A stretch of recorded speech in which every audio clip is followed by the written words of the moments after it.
I'm in a 2006 Nissan Murano, and today I'm going to show you how to add coolant. So first you open the hood, and then you typically don't need to add here ever, but this is the top to your radiator. So you could add here, and this is the main area that you'd ever need to add fluid to, which you can see on the side too. There's a max line and a minimum line. So you don't want it all the way filled to the top. You do want some air gap here. And when you're working with this system, make sure the vehicle's turned off and it's been cooled down, just because this liquid can get to a boil, and a lot of the system's under pressure. So you don't want to risk having like a poisonous boiling liquid shoot out onto you, especially if you try to open this top, because this will be under pressure. And if you ever have to open this, you just push and twist, and just a couple twists, it should pull right off, and you'll see coolant right there.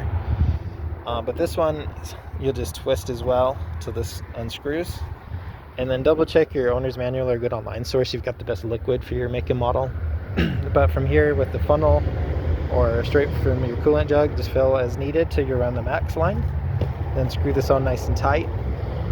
And I would also recommend double checking around your engine bay, around the radiator, and through the lines for any possible leaks or cracks. You might see some coolant to puddle.